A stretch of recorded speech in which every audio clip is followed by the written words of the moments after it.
Sir నమస్కారం sir. Duppalapudi గ్రామంలో మా బావగారు ఉంటున్నారండి.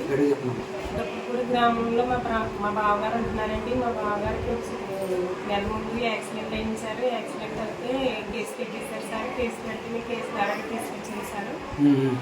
కేసులోని బెయిలెట్టి తీసుకొచ్చాను సార్. తర్వాత ఈ ఎండి అన్న అయిందండి పిలిచారు సార్. ఎండి గారు పిలిస్తే మేము వచ్చాం సార్. సెటిల్మెంట్ అంటే ఎన్వి అన్నవారు ఎవరమ్మా?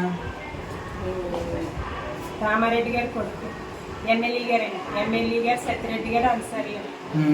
ఏం చేశారమ్మా ఆయన వచ్చి నాకు 5 లక్షలు కావాలా అన్నారండి.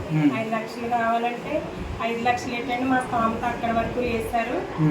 మా దగ్గర ఒక 50,000 ఇచ్చుకుంటామంటే అబ్బాయి నేను 2 లక్షలు ఇస్తానని మాట ఇచ్చాను. వాళ్ళకి 2 లక్షలన్నా ఇవ్వకపోతే ఏరబాబు కుట్టి ఈ టైంలోకి చచ్చిపోతాడు, 24 గంటల్లోకి చచ్చిపోతాడని మాకు టైం పెట్టాడండి ఆయన. అదే టైం ప్రకారంగా మేము మాకు భయం వేసి మేము పోలీస్ స్టేషన్కి వెళ్ళి కంప్లైంట్ ఇచ్చామండి. ఈ అనపర్తి పోలీస్ స్టేషన్కి వెళ్ళాను సార్. 6:30కి వెళ్ళాను సార్. పావు తక్కువ 10 వరకు కూర్చోబెట్టేశారు సార్ మమ్మల్ని. పావు తక్కువ 10కి బయలుదేరి మా బావగారు నేను మా యొక్క బైక్ మీద వెళ్తున్నాం సార్. బైక్ మీద వెళ్తుంటే అక్కడ కరెంట్ ఆఫీస్ కాడ ఆఫ్ చేస్తారు మమ్మల్ని. ఒక 8 మంది కుర్రోళ్ళు రాడ్లు ఇచ్చుకుని మా బావగారు వెంటనే తల మీద కొట్టేశారు సార్. వీరబాబు గారండి. మా బావగారి పేరు వీరబాబు గారండి. మా యొక్క లక్ష్మి ఏమో ఇచ్చేసారు. మేము ముగ్గురు వెళ్తుంటే మమ్మల్ని మా బావగారిని వెంటనే తల మీద కొట్టేశారు సార్. తల మీద ఎన్వి గారు మనుషులు సార్. మనుషులు గంట టైంకి ఇక్కడ నాకు ఏమో కాల్ మీద కొట్టేశారు సార్. పడిపోయిందని ఇలా చుట్టించుకుని తొక్కల్లోకి లాక్కెళ్ళిపోయి రాడ్లతో కొట్టేశారు సార్. మా బావగారు ఎంటబడి వాళ్ళ చేతుల్లో కత్తులు రాడ్లు కూడా ఉన్నాయండి. పరిగెట్టించి కొట్టేశారు సార్. మా బావగారు ప్రాణభయంతో అక్కడ చర్చి ఉంటే చర్చిలో కాకున్నారండి సార్. అప్పటికి చాలా దెబ్బలు సార్. రక్తం కాచుకుంటూ వెళ్ళారంటే చర్చిలోకి నన్ను ఏమో స్లో లేకుండా వాళ్ళు ఇష్టం వచ్చినట్టు ఆడదాన్ని కూడా చూడకుండా కొట్టేశారండి. నన్ను కొట్టేటప్పుడు ఎన్వి గారు పవర్ తీసేయండి అన్నారండి. పవర్ తీసేసారండి 10 నిమిషాలు. తర్వాత నన్ను స్లో లేకుండా నాకు మాట కనబడుతుంది సార్. స్లో లేకుండా పడుకొని మాట కనబడుతుంది నాకు. పవర్ ఇచ్చేయండి అంటున్నారండి. కొట్టేసిన తర్వాత మళ్ళీ చుట్టెట్టుకుని లాక్కుని సగం దూరం దాకా లాక్కుని పాడేశారు సార్ నన్ను పక్కకి. ఇది ఆదివారం నైట్ జరిగింది సార్ 10 గంటలకి. వెంటనే పోలీసు వారికి ఎవరు చెప్పారో మాకైతే తెలియదు. పోలీసు వారు ఎస్ఐ గారు వచ్చారండి నా దగ్గరికి. ఎస్ఐ గారు వచ్చిన వెంటనే అందరూ బళ్ళు ఇచ్చుకుని పోయారు సార్. ఎన్వి గారు ఒక్కడే ఉన్నాడంటే ఆయన జేబులో చేతులు ఎత్తుకుని మాట్లాడుతున్నారు. ఎస్ఐ గారు నన్ను వెంటనే కారు ఎక్కించారు సార్. ఈ రామారెడ్డి గారు తెలుగుదేశం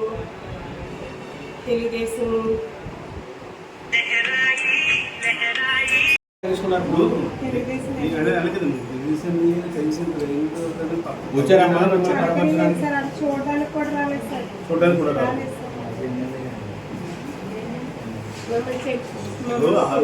సాయంకాలం కూడా అతన్ని కాసింది ఆయనంటే సార్. అదే బాధ సార్. సత్యం అలా రాయడం కరెక్ట్ సార్. నేను చచ్చిపోలేమే సార్. నేను చూడలేదు సార్. ఏమవుతుంది మీరు బలమైన మనిషి కాక కట్టుకుంటారు.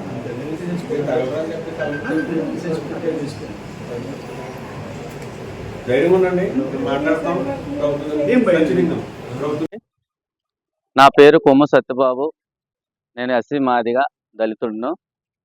మరి మా తోడల్లి గారు తొప్పరపూడి గ్రామంలో గత 15 సంవత్సరాల నుంచి రైస్ మిల్ డ్రైవర్గా పనిచేస్తే ఇక్కడే మరి కాపురం ఉంటున్నాడు. ఒక నెల కిందట బొంగు వీరబాబు అని మా తోడల్లి గారు ఒక యాక్సిడెంట్లో 70 సంవత్సరాలు ఒక ఆయన్ని కుక్క అడ్డొస్తే ఆ కుక్కను తప్పించిపోయి పాస్ చేసుకుంటున్న ఒక ముసలి వ్యక్తిని ఒక కాపు గారు ఆయన మరి అనుకోకుండా జరిగిన సంఘటనలో అతను చనిపోవడం జరిగింది. అది నెల రోజులైంది. నేను మా తోడల్ని ఇక్కడ ఎవరిని కలవకుండా నేనే ఎస్ఐ గారితో మాట్లాడి స్టేషన్ బిల్తో వచ్చాము.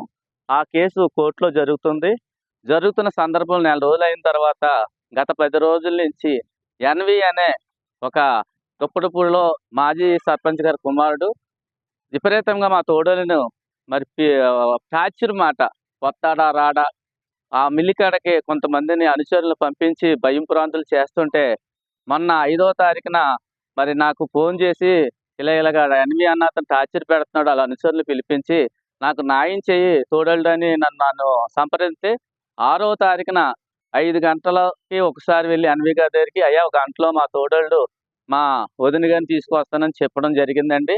అదేవిధంగా 6 గంటలకి పాతకు వారి ఇంటికి ఎన్వి గారి ఇంటికి వెళ్ళాం.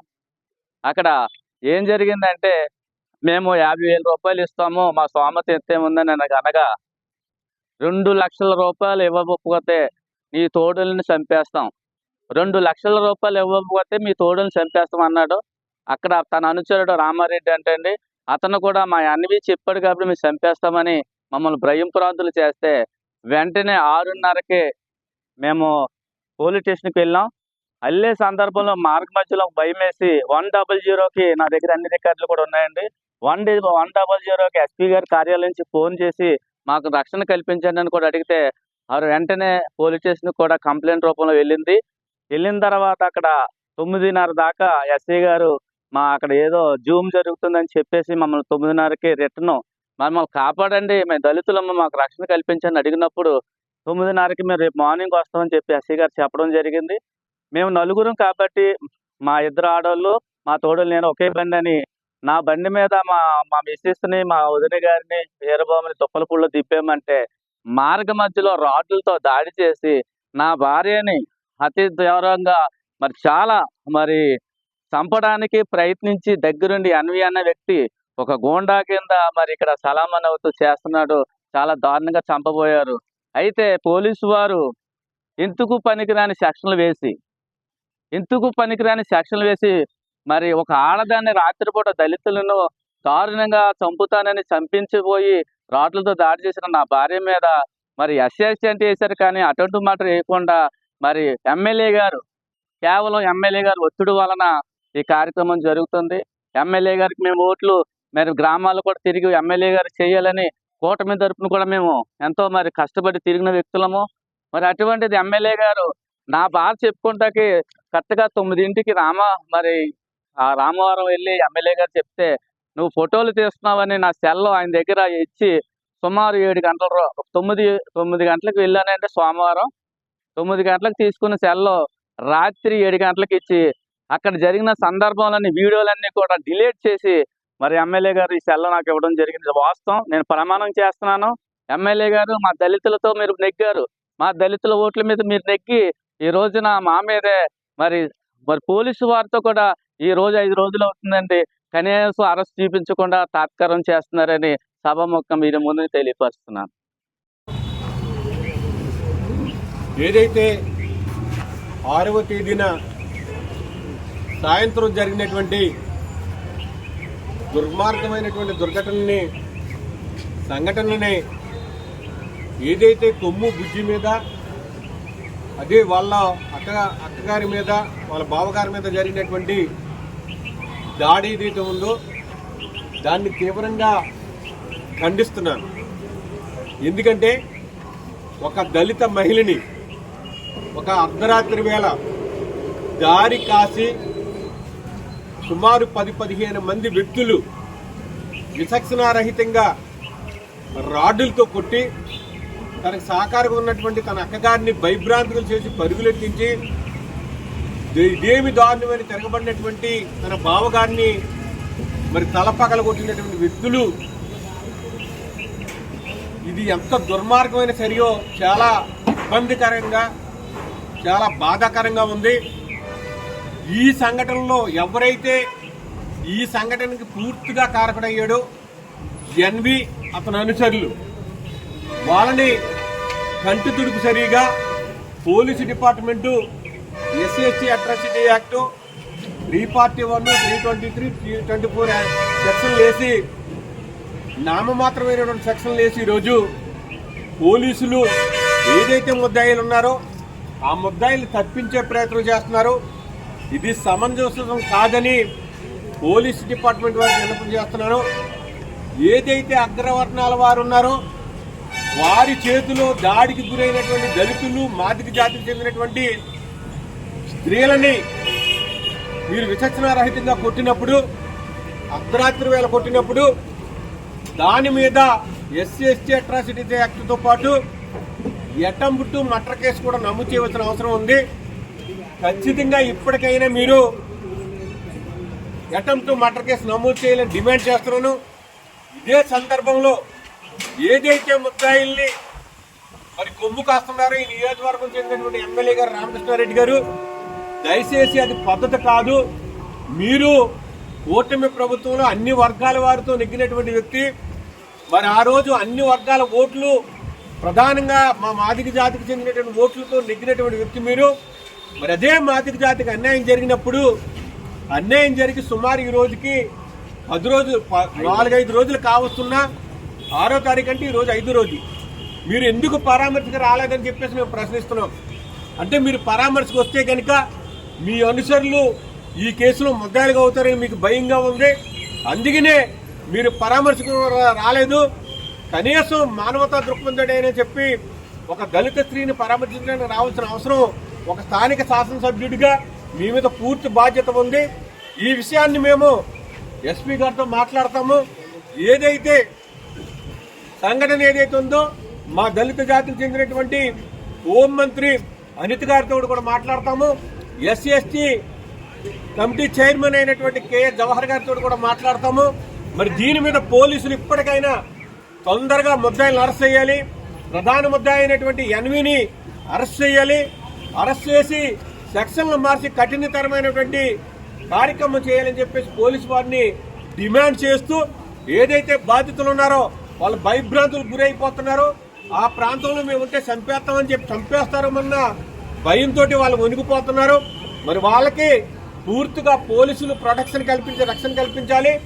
ఏదైతే ఎన్వి అనే ప్రధాన ముద్దాయి ఉన్నాడో అతను ఖచ్చితంగా మీరు అదుపులోకి తీసుకుని అతని మీద కఠినమైనటువంటి చర్యలు తీసుకుని మరి చట్టపరంగా అతనికి జైలుకు పంపించేదాకా మేము మరోసారి వచ్చే కార్యక్రమం చేయకుండానే మీరు ఆ కార్యక్రమం చేయాలని చెప్పి సందర్భంగా మనవి చేసుకుంటూ, మీరు కనుక ఇంకా అశ్రద్ధ చేస్తే కనుక ఒక 4-5 రోజుల్లో మేము జిల్లా వ్యాప్తంగా అందరినీ సమీకరించి, మా దళితులందరినీ సమీకరించి ఎమ్మెల్యే గారి ఇంటి ముందు మేము ధర్నా చేయడానికి కూడా సిద్ధం అవుతుందని చెప్పేసి ఈ సందర్భంగా మనవి చేస్తున్నాం.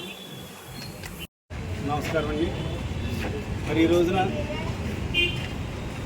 ఈ మన ప్రభుత్వ ఆసుపత్రికి గౌరవనీయ ఎమ్మెల్సీ గారు ఇజ్రాయేల్ గారు ఇక్కడ రావడం జరిగింది. ఆయన రావడానికి కూడా ముఖ్య కారణం దుప్పలపూడి గ్రామంలో దళిత స్త్రీని ఏ రకంగా హింసించి ఏ రకంగా చంపబోయారు అన్నది మనందరికీ కూడా తెలుసు. వారిని పరామర్శించడానికి, అదేవిధంగా ఆయన ఈ సెక్షన్లు తెలుసుకుని, ఆ నిందితులపై వేసిన సెక్షన్లు తెలుసుకుని అవి కరెక్ట్ కాదు అని మరి ఆయన మాట్లాడి పై అధికారులతో కూడా మాట్లాడతానని మరి చెప్పడం జరిగింది. ముఖ్యంగా ఇక్కడ మరి ఒక విషయం చెప్పాలి. ఆ గ్రామంలో దళితుల్ని ఈ రకంగా హింసించి ఇక వన ఊపిరితోటి విడిచిపెట్టడం జరిగింది. ఆవిడ్ని పరామర్శించడానికి ఈ రోజుకి కూడా స్థానిక శాసనసభ్యుడు మరి రామకృష్ణారెడ్డి ఈ రోజు కూడా పరామర్శించడానికి రాలేదు. అంటే కేవలం అతని అనుచరుడైనటువంటి ఎన్వి అనే వ్యక్తి దాడి చేసి ఈ రకంగా చేయడం కాబట్టి అతన్ని రక్షించడానికే ఆ రోజు సాయంకాలం వరకు కూడా తన అధీనంలోనే దాచి అతన్ని ఇంక సాయంకాలం తప్పక పోలీస్ స్టేషన్కి పంపించడం జరిగింది. అంతేకాదు మరి ఎవరైతే ఉన్నారో సత్యబాబు గారు, వారి భార్యకి ఈ రకంగా గాయాలని ఈ రకంగా దాడులు చేశారు అని చెప్పడానికి వెళ్తే అతని దగ్గర ఉన్నటువంటి సెల్ ఫోన్ కూడా ఎమ్మెల్యే తీసేసుకుని నైట్ వరకు కూడా ఇవ్వలేదట. అంటే ఇంకెంత దారుణమో చూడండి ఎమ్మెల్యే పనితీరు. కేవలం పబ్లిసిటీ ఇష్టంటే తప్ప నిజంగా పేద ప్రజలకు ఏమైనా జరిగినా కూడా పట్టించుకునే పరిస్థితి లేదంటే ఆ రోజున మన్నాడయ్యి కూడా మరి ఎంఆర్పిఎస్ ఆవిర్భావ దినోత్సవాన్ని అట్లకి వెళ్ళారు, పైకి స్టేట్మెంట్లు ఇచ్చారు. నిజమైన చిత్తశుద్ధి ఉంటే అదే రోజున ఒక మాదిగ జాతికి సంబంధించిన సోదరి మరి ఈ రోజున చావు బతుకుల్లో ఉంది. ఆవిడ కనీసం పరామర్శించాలి, అదేవిధంగా నిందితులపైన మరి మనం చర్యలు తీసుకోవాలని కనీస జ్ఞానం కూడా లేదు, కనీసం సానుభూతి లేదు, ఈ రోజుకి రాలేదు. పాపం ఆ మహిళని మళ్ళీ హాస్పిటల్ నుంచి కూడా డిశ్చార్జ్ చేయించేయమని కూడా ఇక్కడ ఉన్నటువంటి డాక్టర్స్ పైన కూడా ఒత్తిడి తీసుకొచ్చి ఎమ్మెల్యే ప్రయత్నం చేయడం. ఈ రోజుకి కూడా ఆ నిందితులను ఎవరిని కూడా అరెస్ట్ చేయకపోవడం చూస్తుంటే ఎమ్మెల్యే ఇటువంటి రౌడీలకి మద్దతు పలుకుతూ తను కూడా ఒక రౌడీ ఎమ్మెల్యే అనుకుంటున్నాడో ఏమిటో. ఇది ప్రజాస్వామ్య దేశం. రేపొద్దుట రాబోయే రోజుల్లో ఎవరెవరైతే నీకు కష్టపడి చేశారో, అప్పుడే సోదరుడు సత్యం చెప్పారు వారు ఏ రకంగా కష్టపడ్డారా ఏంటా అన్నది. అటువంటి వాళ్ళందరూ కూడా తగిన విధంగా బుద్ధి చెప్తారు. ఎప్పటికైనా వచ్చి ఆ దళిత స్త్రీకి జరిగిన అన్యాయాన్ని సరిచేయాలి. అంతేకాకుండా నిందితులు ఎవరైతే ఉన్నారో వాళ్ళకి కఠిన శిక్ష పడేలాగా ఎమ్మెల్యే ప్రయత్నం చేయాలి. నిజంగా చిత్తశుద్ధి ఉంటే ఇన్ని రోజులైనా కనీసం పక్క బారుడు దూరైనా కూడా పరామర్శించడానికి రాలేదంటే అతని తీరు ఏ రకంగా ఉందా అన్నది మరి ప్రజలందరూ కూడా గమనించాల్సింది ఈ సందర్భంగా తెలియజేస్తూ, ఏది ఏమైనా ఈ రోజున మరి ఆ దళిత మహిళల్ని పరామర్శించడానికి, అదేవిధంగా వాళ్ళకి ధైర్యం చెప్పడానికి ఆ కుటుంబానికి ఇచ్చేసినటువంటి ఇజ్రాయేల్ గారికి మా అనపర్తి నియోజకవర్గం తరఫున ధన్యవాదాలు తెలియజేస్తున్నాను.